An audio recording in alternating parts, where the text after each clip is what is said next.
Exactly 9 o'clock. News this hour from townhall.com. I'm Michael Harrington. Chinese Supreme Leader speaks. Xi Jinping calling for faster military development, no change in policies that upset Washington, and the tightening of the ruling Communist Party's control over society and the economy. China's most influential figure in decades spoke at the start of a party meeting today that's being closely watched by companies, governments, and the Chinese public as well.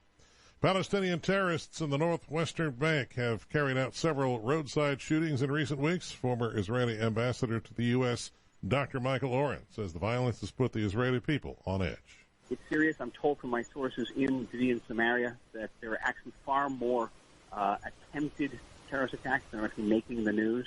So it's a low-grade war. We experience this periodically. I think the major precipitating issue here is the breakdown of the Palestinian Authority. It's just finally falling apart. Oren was interviewed on the Salem Radio Network. The head of Germany's National Cybersecurity Agency is under scrutiny over reports of ties to Russian intelligence. Arne Schoenbaum, who heads BSI agency, co-founded a cybersecurity group 10 years ago that brings together experts from public institutions and the private sector. German media reported that one of its members is a company founded by a former Russian intelligence agent. The Interior Ministry said it took the reports, quote, seriously and is investigating them comprehensively. Correspondent Jeremy House. Iranian celebrities have been very public in their support for the massive anti-government protests shaking their country, and the ruling class is lashing back. Celebrities have found themselves targeted for arrest and tossed into jail. Others have had passports confiscated and faced a variety of other forms of harassment as the protests roll on. More on these stories at townhall.com. You take the time to really get to know your body, you find that the root causes of its aches and pains are usually simple. The older we get, the more exercise we undertake, and the more injuries we sustain, the more inflammation our bodies suffer from. It's so simple. And my answer to that pain is Relief Factor, which I discovered years ago and take every single day to great effect. It helps the body to fight off inflammation, and I've never found anything that worked better in my life. I can't recommend it enough. 70% of the more than 500,000 people who have tried Relief Factor end up ordering more. That's because it works for them the way it works for me. Isn't it time for you to get out of pain? Your first step to becoming pain-free should be to order the 3-week quick start for the discounted price of only $19.95. Go to ReliefFactor.com or call 800-4RELIEF to find out more about this offer. Feel the difference. ReliefFactor.com. Union strikes have added to the stress of chronic fuel shortages in France. The French energy minister says more than a quarter of gas stations nationwide are still without one type of fuel or more. The strikes have hit French refineries and fuel depots. Strikers have demanded higher wages from what they feel should be their share of windfall profits generated by high oil and gas prices amid the global energy crisis aggravated by Russia's war in Ukraine. I'm Zaria Shakili. Pope Francis has decided to extend by a year a lengthy global consultation of ordinary Catholics about the future of the Church amid limited participation by the laity and seeming resistance to his reforms from the hierarchy. Francis announced today the planned 2023 gathering of bishops would now take place in 2 stages, one session in the fall of next year, the second in the fall of the following year. News and analysis at townhall.com. Nothing funny about this clown. The trial of a woman in Florida accused of dressing up as a clown in 1990 and fatally shooting the wife of a man she later married has been postponed following the disclosure of a law enforcement file containing information about other clown sighting leads at the time. Now, prosecutors informed defense attorneys for Sheila Keene Morin they had found a clown sighting file. That file has the names, addresses, or phone numbers of 40 other leads. Morin has pleaded not guilty. Jason Walker reporting. Today is Sunday, October the 16th. It's the 289th day of 2022. There are just 76 days left in the old year. On this date in history, 1962, the Cuban Missile Crisis begins as President Kennedy is informed about the presence of missiles in Cuba. More on these stories at townhall.com. This Atmos Weather Report is being brought to you by Summit Technology Group. Summit Technology Group provides advanced technical solutions to the ever-evolving broadcast industry. More information is available online at summittechgroup.com. Your area conditions, currently 36 degrees in Rome. Here is your WKAL 1450 AM, 103.3 FM Utica Rome Metro weather forecast for Sunday the 16th day of October. I'm meteorologist Charles Dixon. Clear in Rome, and good morning to listeners in Oneida, where it is currently clear and 39 degrees. Getting down to 36 overnight tonight. Monday's high will be in the high 50s. Brief afternoon showers. Temperatures in the high 40s on Tuesday. A couple of afternoon showers, a morning shower or two. I'm meteorologist Charles Dixon on 1450 AM 103.3 FM. WKAL, more stimulating talk radio. If you are a small business owner, it is time to answer these questions. Is your website mobile friendly? Does it look modern and pop? Can it be found on the first page of Google? If you answer no to any of these questions, or worse, you don't have a website, it is time to call our friends at Thayer 2 Design. They'll work with you to customize a website to fit your needs and help you grow. Websites start as low as $400, and yes, you heard that right. A great looking website doesn't have to cost you thousands of dollars. Give them a call today at 315-875-7989 or visit them online at RomeNYWebDesign.com. This is Coach Big C, and you're listening to the Mohawk Valley Sportswatch on WKAL 1450.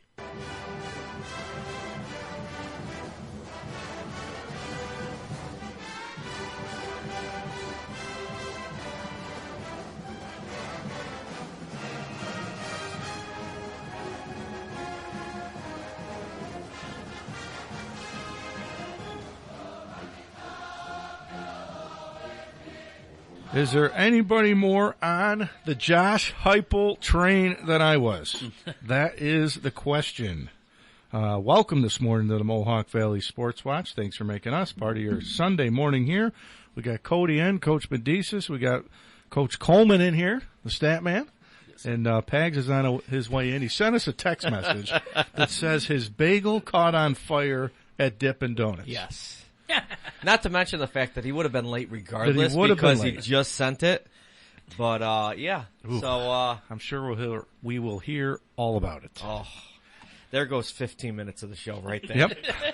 We'll get through some high school scores. There he is. Pags is just coming in. We'll turn his mic on in there. Pags, what happened? Bagel caught on fire? Yeah, bagel caught on fire at Dippin' Donuts. They have to call the fire department? No. Just a little incident. All right. There was an Well, it's good to have you. Good to have you here this morning. And Nick, no, I'm not going to talk about it for 15 minutes. That's good. That's good. Keep it down. It's a talk. big day. Syracuse won. It is. I mean, we got lots to talk I was just about. going to start. Goalpost in the Tennessee River. Yep. I was just going to start this off for you guys to kind of jump in here before I go off on my tangent here. But what did we learn from yesterday in college football? We learned that it is still a wide open race at the top. You can throw Tennessee's name in. I don't think Alabama's far behind because they're pretty beat up right now, and I don't want to give them excuses, but if you're going to beat Alabama, now would be the time with Bryce Young coming off an injury, some guys banged up. So I still don't think they're out of the discussion. I mean, they might flip spots and have Tennessee go 3 and them 6, and if you're at 6, knowing that you can still, win out and get in, I still think they're a team to get in. Thought Michigan looked good. Yeah, very good. I still think there's probably 6, 7, 8 teams that can get in. Oklahoma State, exited the party. Yep. Blew a lead against TCU. I know Cody's been saying for a while TCU is going to sneak their way in. Oklahoma looked like a football team again.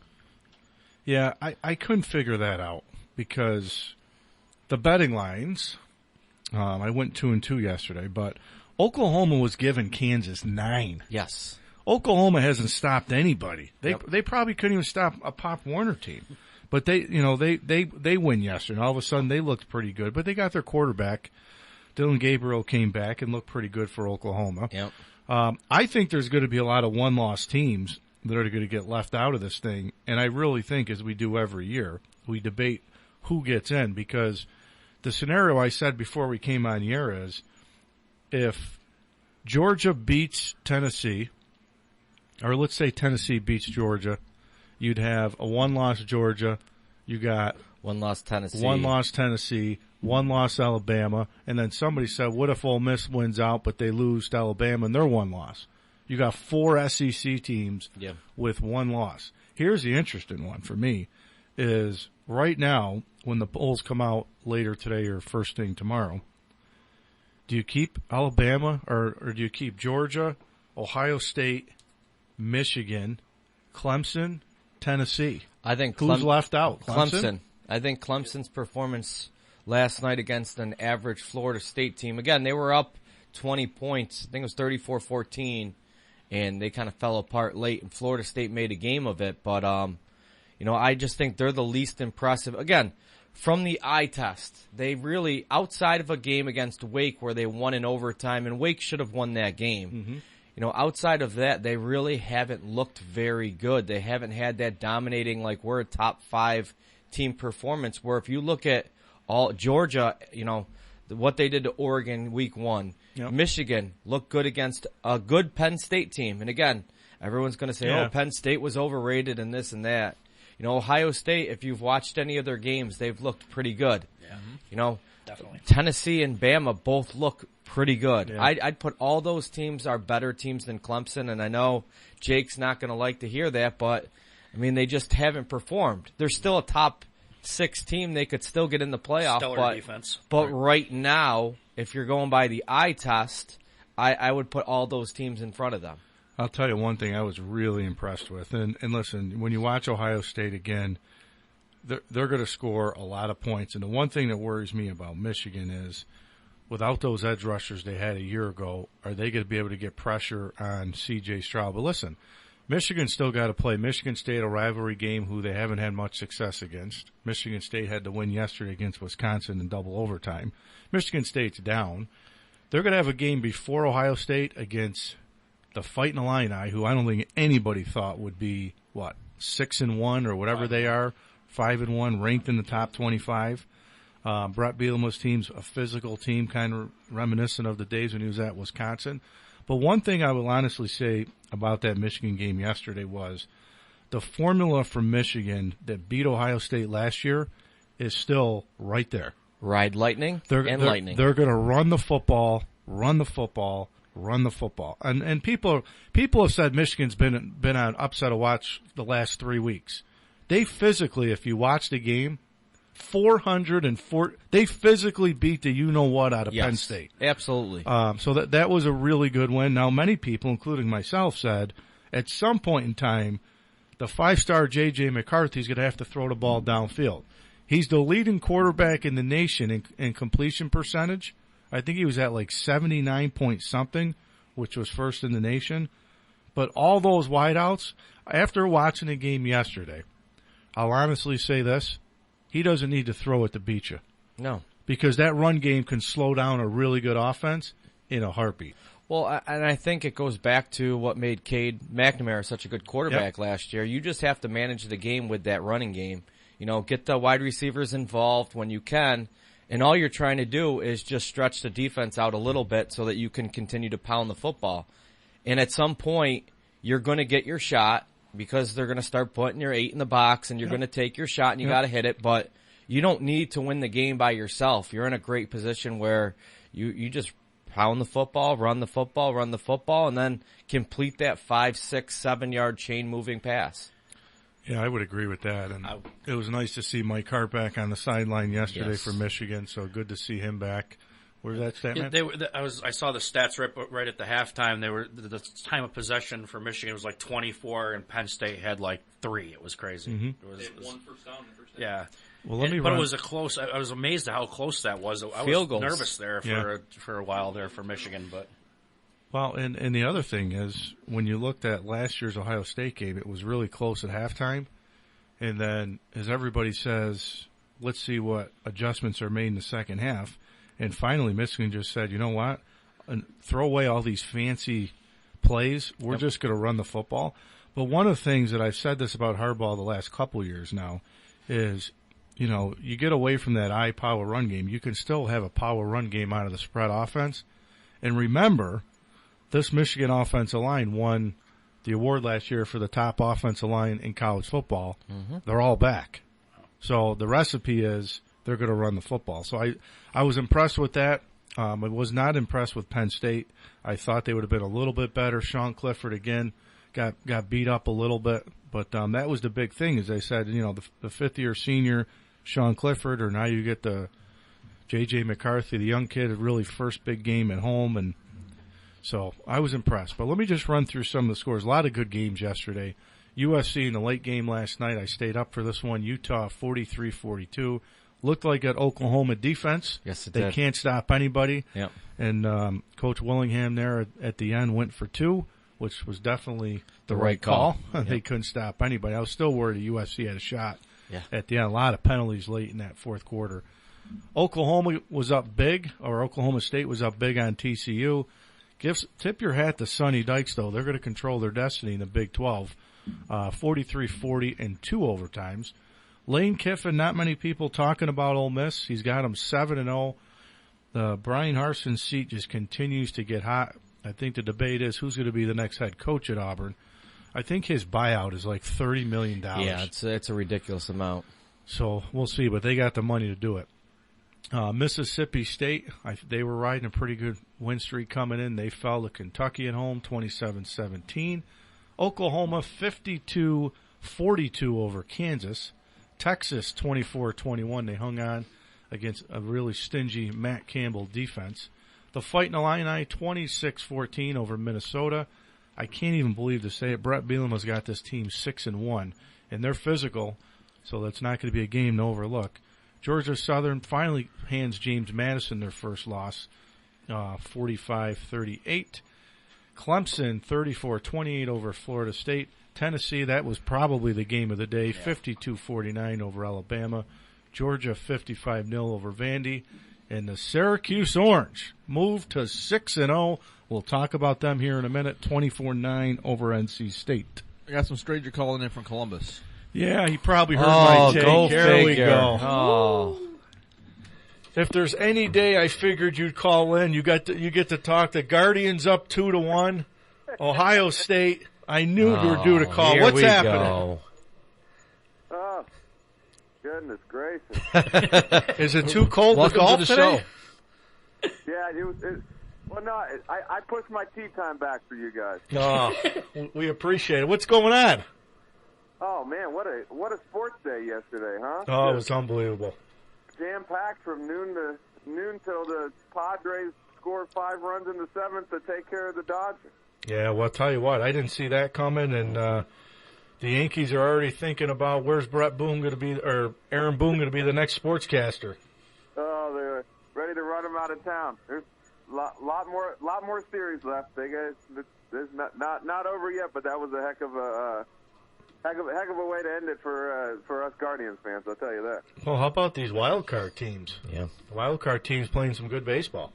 Yeah, it's going to be interesting. First year with the expanded wild card format, and I'll be curious to see if this becomes a trend where these, number 1 and number 2 seeds in theory have to sit for an extra 5 days, and if that's something that works negatively against them. So Nick, I wore a Syracuse orange shirt in the studio today, just for these guys. Surprised he owns one. Did Medicis come in there floating on cloud 9? He's loving life. The Statman's got an orange shirt on today. Pags doesn't. My bagel caught on fire. Pags' bagel caught on fire. But Nick, what did you think yesterday of that Tennessee game? I thought it was a fun offensive display of football. Just a couple teams throwing haymakers all day. I thought one big thing I took away is I don't remember an Alabama team committing so many penalties. Just consistently sloppy play. And honestly, with Alabama, you can argue this is their third loss, right? I mean, they darn near walked away with 2 losses early in the year. I understand Bryce Young has been banged, but I think we all agree that they could have easily lost that Texas game. They pull one out late, and then it just felt like Tennessee, it was their time, right? I think the clock just ran out on Alabama.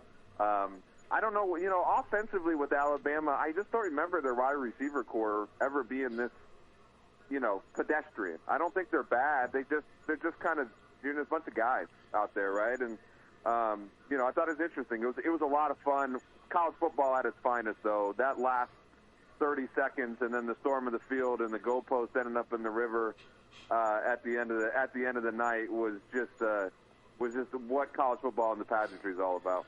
Well, how crazy with the SEC is you could have a one-loss Tennessee, a one-loss Georgia, a one-loss Bama, potentially a one-loss Ole Miss. You could have 4 teams that people are saying, geez, does 4 teams belong in the playoff? And you're going to have a lot of good teams that aren't going to get in that playoff at the end of the year. Oh, I think so, but also, we got a long way to go, right? There's going to be some trips of, some trips there. Bama by no means is out of it. They deserve if any one-loss team deserves the benefit of the doubt over the body of work that they put in over the last 15 years or so, they're going to get it. So they deserve it there. But yeah, I think the SEC right now everything's peachy keen. I'm looking forward to see Georgia have to play a couple decent opponents here coming down the stretch as well, because I think I would like to see them get challenged again. But it's wide open. USC stubbed their toe last night. Great ending there between USC and Utah. Good for Winningham to go for the 2-point conversion. Thought it was the obvious call, the right call, and I was happy to see somebody play with that aggressiveness. I was happy to see it. And Nick, I can't believe I'm going to say this, but for the Syracuse fans in here and for this way, they're 6-0. They're ranked, and right now they're defensively they're leading the way in the ACC. Hey man, they're just Medicis has been touting this horn. I've been looking at their schedule. Obviously being on the round table, I have to pay even more attention to the cues. And that defense is serious, man. They got speed, and they hit you, man. They bring it. It's a long 4 quarters to play that team, and I think in this day and age in college football, running against a team that has a really strong physical, fast defense is a rarity, and you can tell they catch teams off guard and they wear teams down. They wear teams down on the defensive side of the ball, and it's fun to watch. Well, let's talk about a real conference now and go over to the Big Ten. Yeah, let's talk about real and talk football. about our Jim conference. Boeheim would not agree with what you just said. But Nick, how about if there's any surprises right now in the Big Ten? The Fighting Bielema's at 5-1. He's got them ranked, and they're kind of reminding me a little bit of those physical teams at Wisconsin. Yeah, good for Bielema. To come back. He definitely has them playing his brand of football, and I think it's fun to see. We all know that side of the division. It's more or less last man standing. But what's been great with them is that they have found an identity and they forced that identity, and now I think Bielema has all the buy-in that he needs. He's a decent football coach. He's going to run them up. Lovie Smith is probably sitting at home going, why do these guys not play like this for me? Right. Well, I wish that I've said it every year. Is I wish they would move either Penn State or somebody out of that East into the West. I mean, now you're going to get USC, UCLA are coming over to the Big Ten, so we'll see what they do to that conference because again, they're going to beat each other up. Totally imbalanced. It's totally off balance. But talk about the Michigan game yesterday. I was talking with the guys here earlier. I said, everybody, including myself, said at some point in time your quarterback should have to win a game for you throwing the football. But if they can run the ball like that, I'll take that any day of the week. Oh yeah, I mean a clinic in the why, a solid run game in college football and football in general, right? This is a great equalizer, right? I thought, typical James Franklin, Penn State, big game coming off a bye, and they just look like they've never played football before.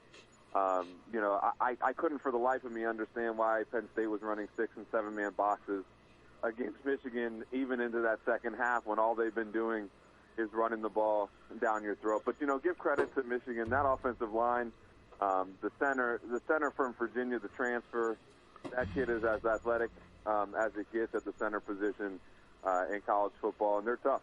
They're going to be a tough out. I worry, can they throw the ball down the field, when it matters? But as of right now, they're in great position to be undefeated going into that last week in November, and and it's going to be a couple haymakers thrown, that's for sure. Well, I'll tell you one team in the Big Ten too I've been impressed with, and hats off to Mike Loxley, is Maryland. You know, Maryland's definitely got some athletes, obviously, to his brother at quarterback, but another win for them yesterday, and they're moving in the right direction. Yeah, you're right. Athletes all over the field there with Maryland's speed. That's definitely a problem. And you know, that's another team that it's amazing when you get a little bit of confidence, and all of a sudden you watch these kids take another step.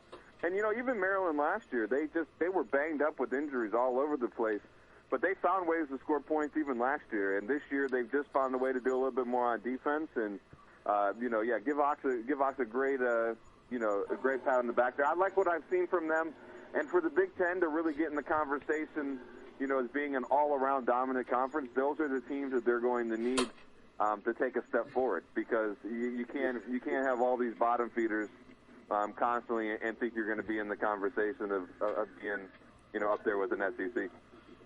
So, Nick, the Buckeyes have the bye week. They come back now. They'll get Iowa at home, and then I'll be at that Penn State game. Looking forward to that one. Hopefully it's not a torrential downpour or snow. But what do you expect from Iowa?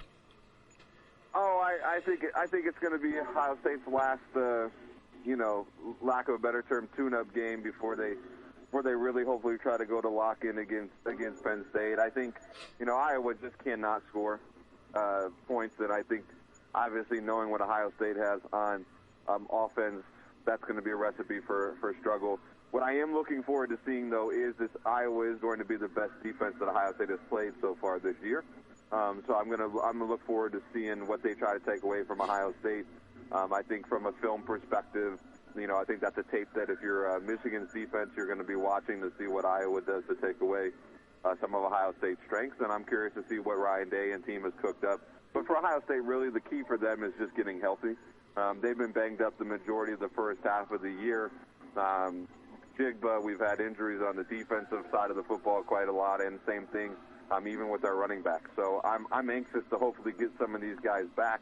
Hopefully the extra week did them well, and get ready for the home stretch here, heading down the last 4 or 5 games of the season.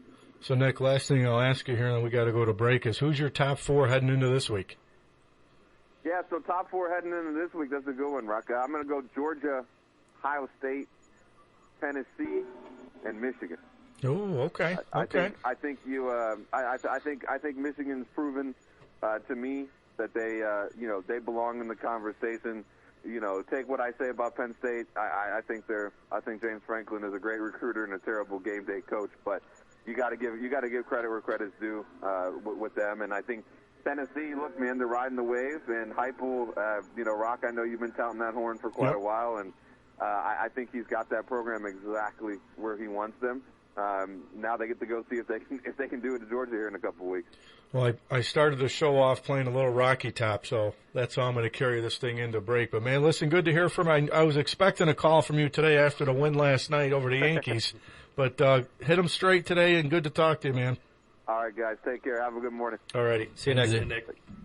All right, we're going to go to break, and we come back. More college football. We'll run through some high school scores, and at the second hour, we'll talk to Rome Free Academy head football coach Jake DeCola a little bit after 10 o'clock. So stay tuned. We'll be right back.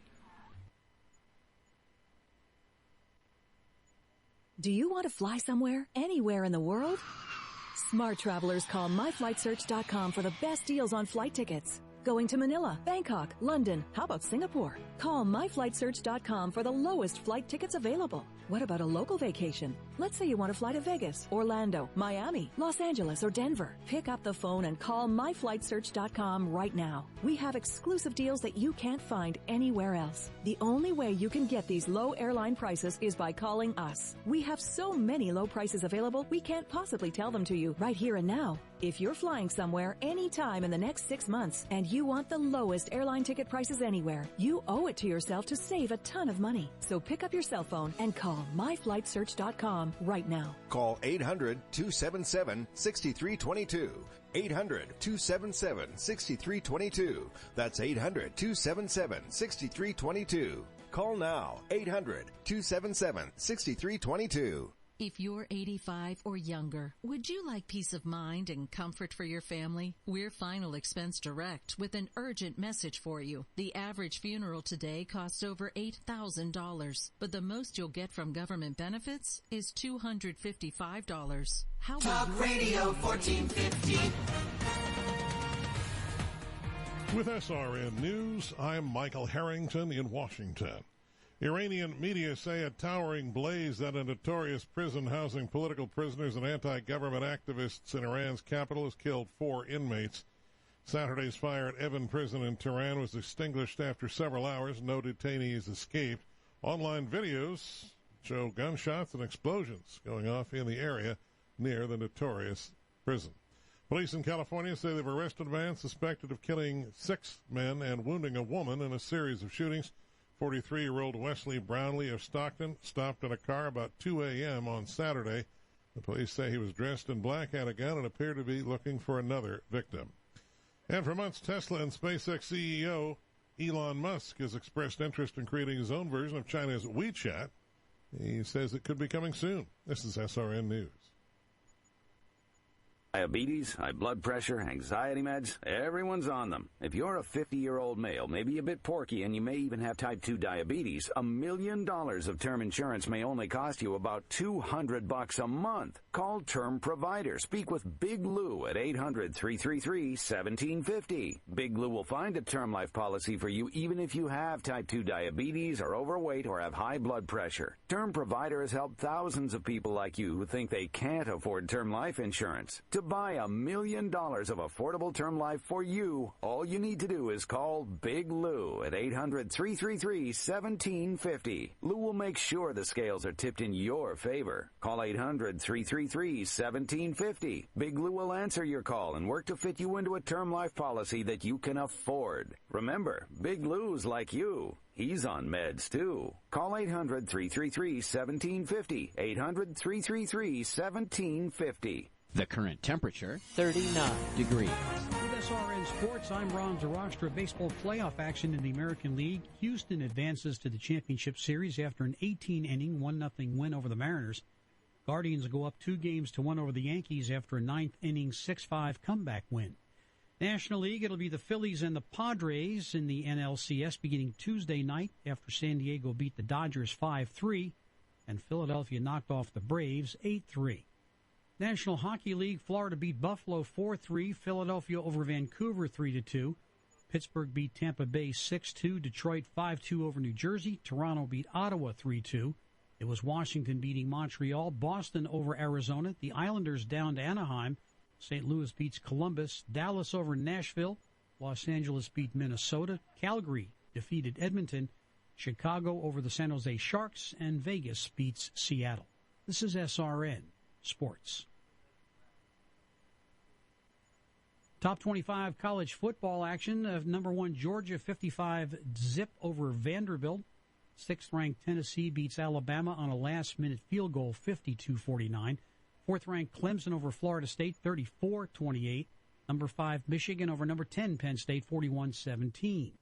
20th-ranked Utah shocked 7th-ranked Southern Cal 43-42. Number 13, TCU, the last undefeated team in the Big 12, 43-40 over 8th-ranked Oklahoma State. Number 9, Mississippi beats Auburn 48-34. It was 18th-ranked Syracuse beating number 15, NC State 24-9. Number 22, Kentucky over 16th-ranked Mississippi State 27-17.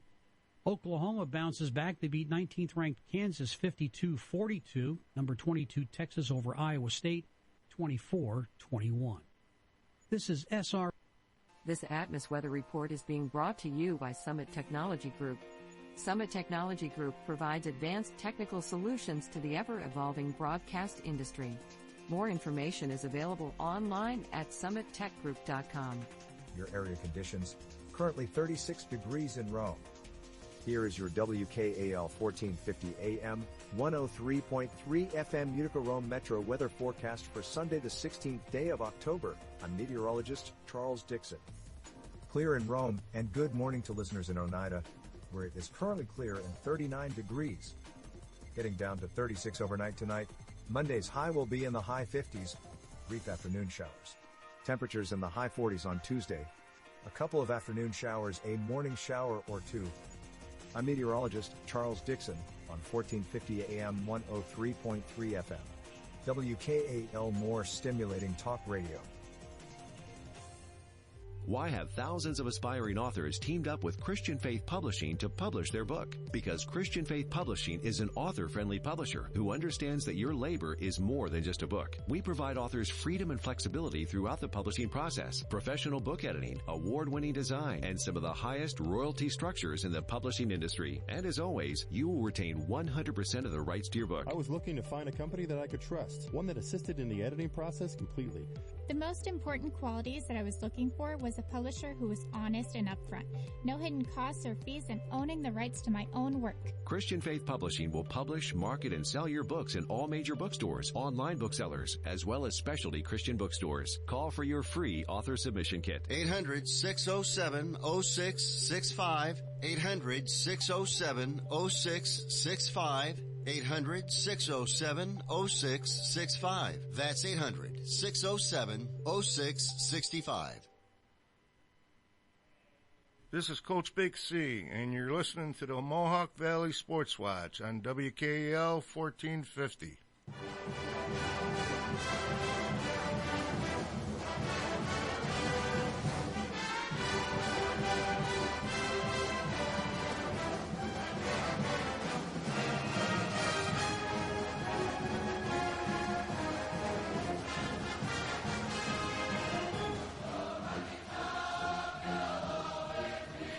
Not only was the goalpost ripped down, the goalpost from the Tennessee game was floating in the river. Crazy. It was baptized. Hey, if you didn't know, Baptized. The Tennessee Volunteer goalposts have their own Twitter account. I love when people do that. And it kind of takes it. It's like walking in their shoes for the night. It follows their journey from the end of the game to people hanging on it, to it getting brought through town, to it floating and being baptized in the Tennessee River. You know what was really cool, though? It's so good because I always said that Neyland Stadium, when it's packed, is one of the biggest stadiums in college football. And it's nice to see from where, you can go way back. Since Philip Fulmer left Tennessee, all the problems, the violations that Tennessee's had, to see Tennessee back to having the year that they're having this year. And I don't think this is a one-year thing for Tennessee because you kind of saw the signs last year. They were getting better last year. Yep. Now Josh Heupel's getting some of these athletes into his system. And I'll say this, and I think they said this on game day, which there's two things on game day. I don't know if you guys watched the whole thing. I always kick my morning off with game day. And I don't know what your guys' thoughts on Pat McAfee. We can get into him. Love McAfee. He sang the fight song with Peyton Manning at the end.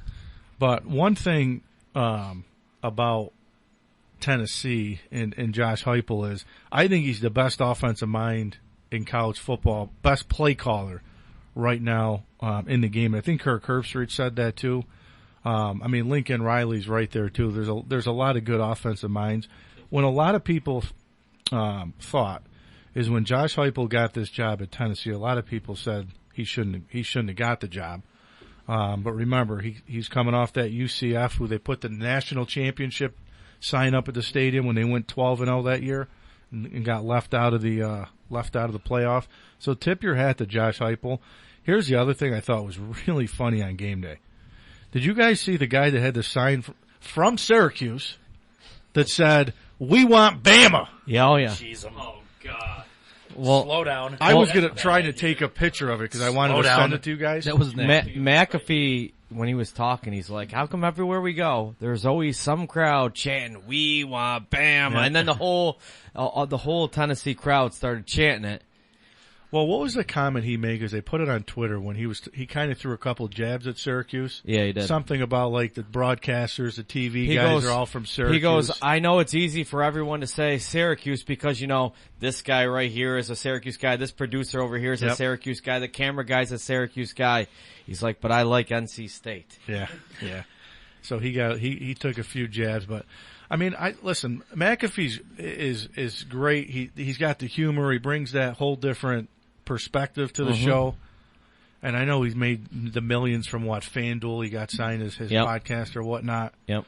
But I don't think he's good at breaking down games. He's not there to break down games. Well, he's not there to break down the games. He's just there to add a little humor, do the backflip off the bowl. I'm telling you, I think when Corso is done, I would not be surprised if he's the guy that comes in, and I don't think he's going to put the head suit. I think he's going to be the final guy. You know, Kirk makes his pick, Desmond makes his pick, and then it goes to Pat, and he does his, you know, because he's so good.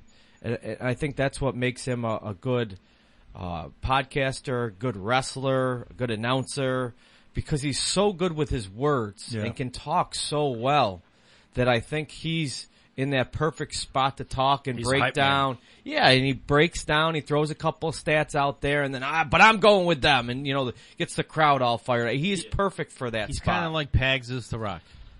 I mean, really is what, you know, we have that same kind of like dynamic. Yeah, we got that. We bring that. We bring it. Well, I know one dynamic is Nick and Cody been going at it this morning on Cortland and UC, who they play each other. Have a fight break out in here. They play each other next week. Utica won yesterday. They beat SUNY Brockport 35-21, so they're 6-0. They will play number 13 Cortland. That's at Gaetano. That's going to be a 1 o'clock kick. And Cody and Nick have been going at it this morning on it. Nick is throwing stats like it's a pancake. Well, right now I'm just going over, you know, he talks about how great, you know, Utica's offense is and stuff, and I'm just showing him number 7 in the country, Cortland, averaging just under 60 points a game. Just under. You know, coming off a year when they beat Utica last year, 45-0. But I get it. Hey, congrats, you guys are undefeated. Hey, welcome to the party. Uh-oh. He's trying to get to a mic. Trying to find a mic here. None of that matters if we win next week, because we're going to move up, you're going to move down, we're going to be 13, you're going to be 27. That's what's going to happen. We already know it. Who's this we all of a sudden? We. In defense to the kid, he actually is a student, so I mean. He is a student. He's got to support his university. Well, all of a sudden, you know, Utica U is like, you know what it's like the new U. You know what the funny thing is he hasn't said a word about Utica. At all. No.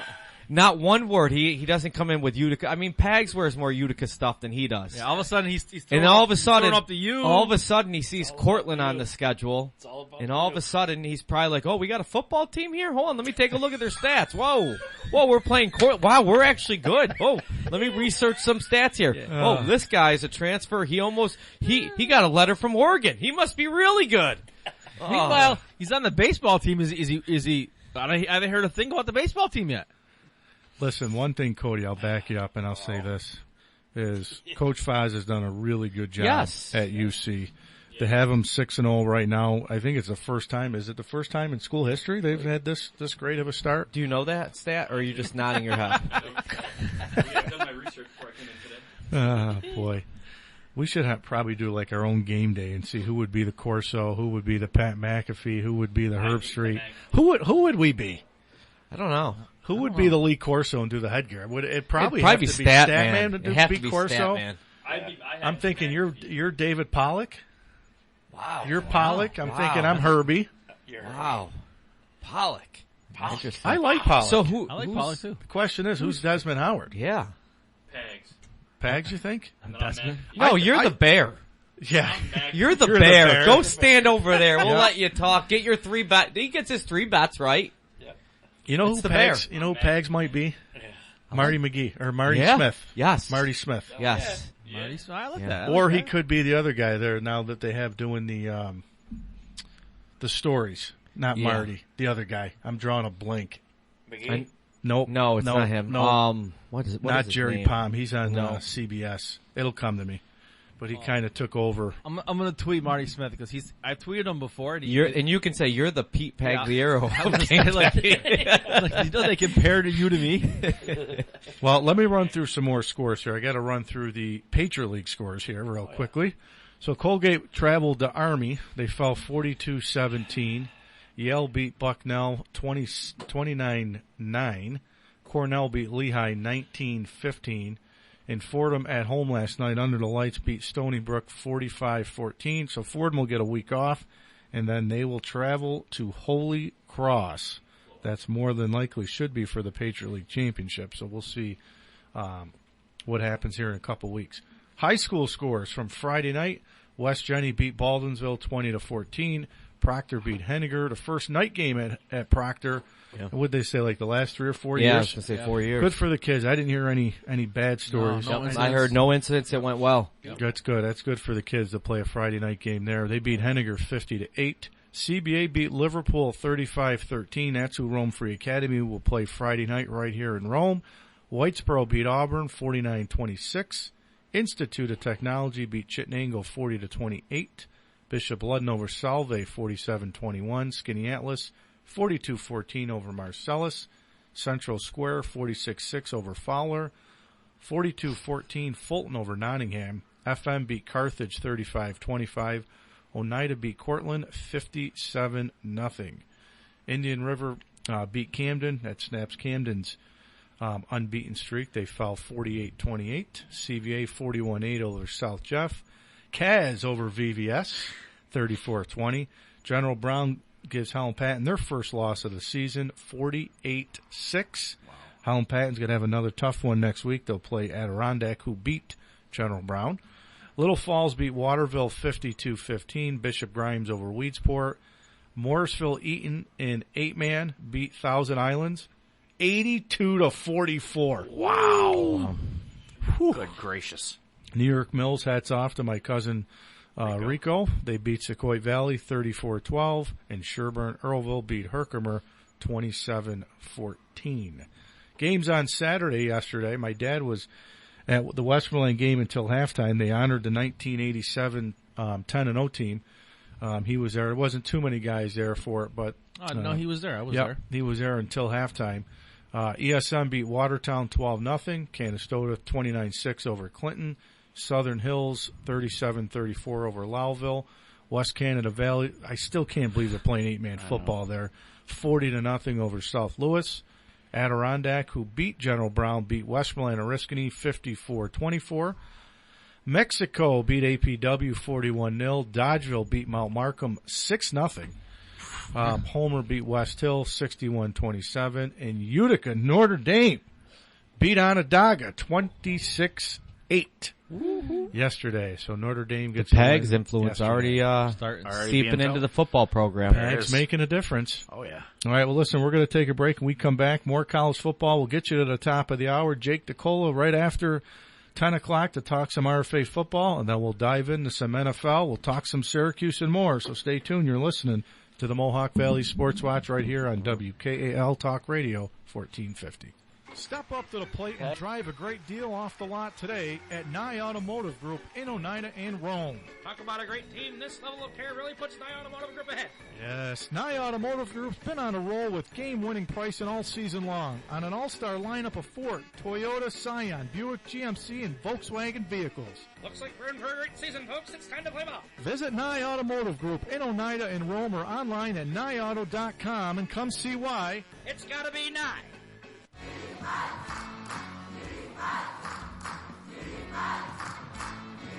Hey everybody, this is the coach from the Mohawk Valley Sports Watch.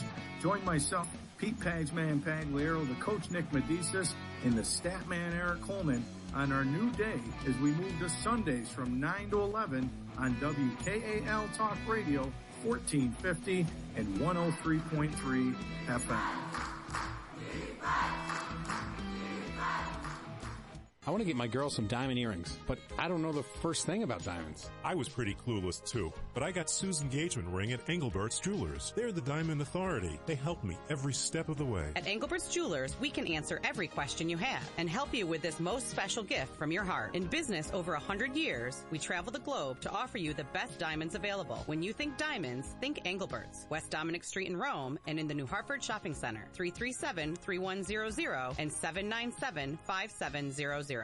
You can listen to WKAL on almost any device imaginable. Our website, WKAL1450.com, and our Facebook page, WKAL1450, has all the information. And now you can listen to us on your Alexa device. Alexa, tune in WKAL. WKAL from TuneIn. WKAL is everywhere. Around the region at 1450 AM and around the world on your Alexa device and WKAL1450.com. This is Coach Big C, and you're listening to the Mohawk Valley Sports Watch on WKAL 1450.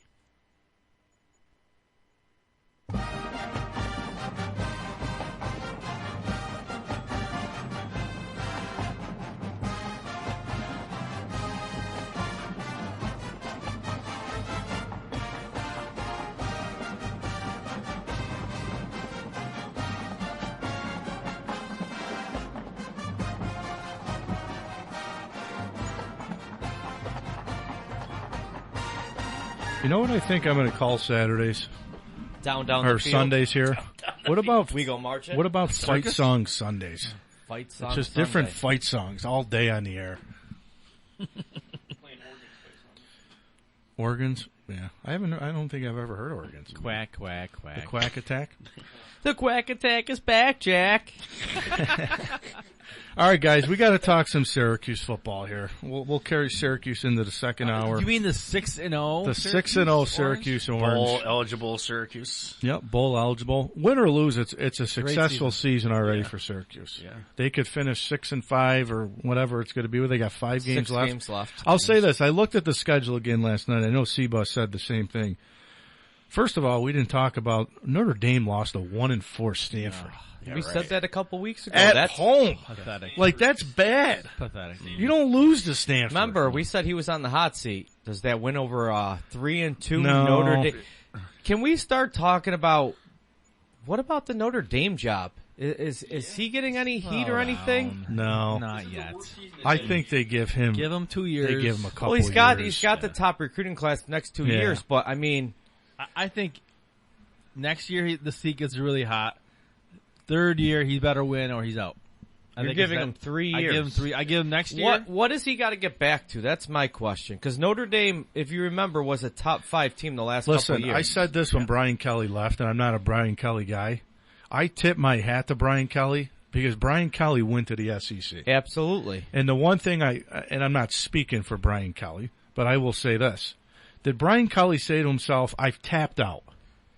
I've seen that where even when I get into the playoff, I can't compete with these other SEC schools. It could be because we had said the last couple of years, if you looked at Notre Dame, the speed was starting to catch up to some of the big boys, the Bamas, Ohio State. The speed was better, but it still wasn't good enough. Mm-hmm. Right. So, I mean, that could obviously be it. It could be, hey, listen, you know what? We had our 2-year run where we were loaded up on juniors and seniors, and I don't want to go through a year where we're going to get beat up a little bit. I'm going to get out and restart somewhere where I think I'll get a year or two to bring in my guys, and then we can compete. Because expectations at Notre Dame, they were a top 5 team the last couple of years. Yeah, I'm sorry, but I think Brian Kelly's. I'm not going to say it. I think he's a coward. I think he left when he saw the writing on the wall that team wasn't going to be very good, and he got out. I do think part of it is he thought that he couldn't compete with the SEC teams in the big schools, so that's why he left and went there. But I think I would have said he would have been a coward if he would have went to like a middle of the tier SEC or middle of the for me to say he wants to go to the SEC in the hardest conference in football is like, okay, all right, I get it. But the way he left, this team, that's not how you. Take Lincoln Riley, who went from Oklahoma to USC. I think that's more of a cop out because I don't think USC's been very good. Yep. I think going to USC is different than going to the SEC. Weaker conference. I don't have a problem with Brian Kelly leaving. I have a problem with how he left. But I really think he said to himself, I've went 10-2. I've made the playoff a couple years. I've been to the big bowl games. We haven't been close. It's time to move on and let somebody else see if they can do any better. Now, I think you're giving him too much credit. Take his win-loss record since he's been at Notre Dame. I don't like Brian Kelly. I never did. But you can't take away the success he had at Notre Dame because Marcus Freeman's a good young coach. Yep. But I'll tell you what, Marcus Freeman, if he doesn't get it right in 2 years, Freeman's going to be your defensive coordinator somewhere. Can I throw this out there? What are the chances that they pushed him out? And so we got this young coach that we think 100% is going to take over in the next year or so. I just want to give you a heads up. He's our next head coach. We really like this Same guy. Same thing they did to Paul Christ at Wisconsin. Exactly. Yeah, I don't know if they pushed him out. They pushed Paul Christ out. And if that's the case, he jumps at the first job, which happens to be LSU. If that's the case, at you're some right. point, yes, he left in the bowl season. It's frustrating and whatnot, but I mean, at the end of the day, look at where Notre Dame was, and look at where they are now, and look at where your expectations are, and what he did for that the Notre Dame football. He brought them back. He did. But it's hard to compare. Like, I don't think it's fair to compare him right now to Freeman because unfortunately Freeman's not going to get the time that he needs to really develop as a coach. This is his first head coaching job, and it's at Notre Dame. He'll get 3 years. I think he's going to get his 3 years, but if he has bad seasons, he's going to get tossed to the side. Which is unfortunate because a coach should be given the opportunity to do well. He's not going to be given the time. He's going to be thrown into the mix. Well, I'll give you 2 other scenarios. So I definitely think that it could be a combination. Did they push him out? Maybe. Yeah, I never thought of it that way. If they did, I can see that because I think it's similar to Wisconsin. Because if you look at Wisconsin, nobody did a better job than Paul Christ did at. And if you take his record the last 10 years, I think a lot of coaches and programs would take it. Wisconsin did it because they got Jim Leonard, and they don't want Jim Leonard to get away.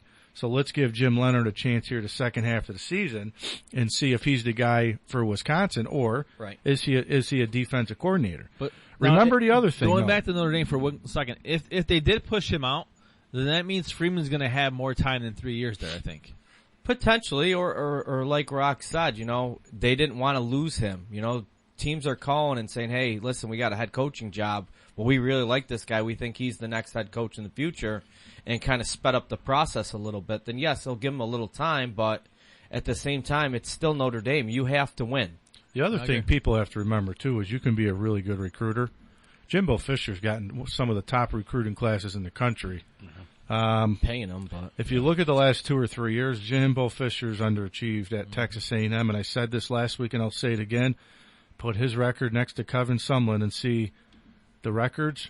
They're almost identical. And Kevin Sumlin was fired, and Jimbo Fisher is still there because of the recruiting. Marcus Freeman's got recruiting classes coming in at Notre Dame. Can you coach and can you develop some of these players? That's going to be the key. Right. Brian Kelly got recruits in at Notre Dame. Brian Kelly won at Notre Dame.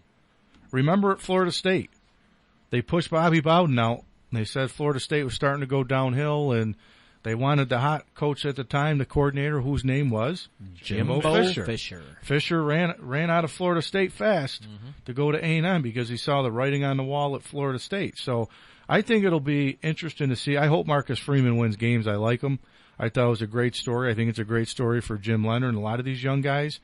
But I think what some people have to understand is the young guys are great names and they're great coordinators.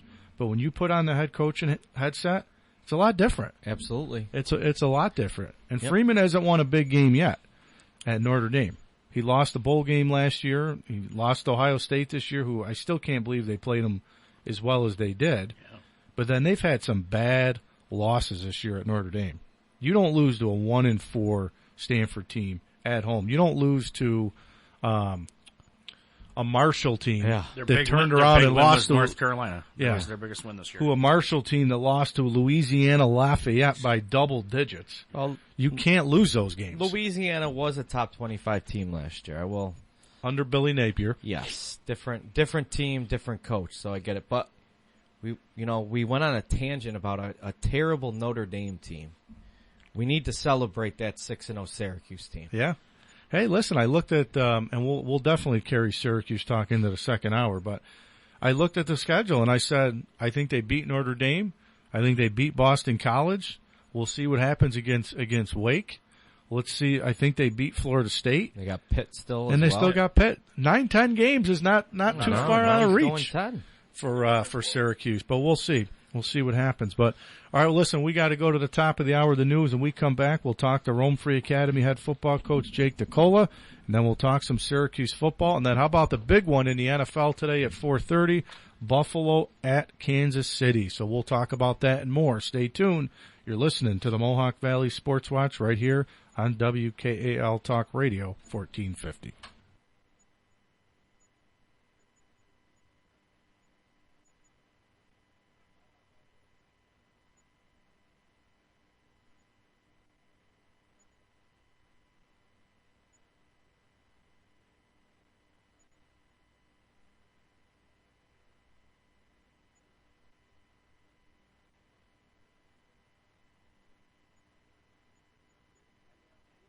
WKAL. Talk Radio 1450 AM, 103.3 FM, WKAL, Rome, Utica, Syracuse, New York. The time is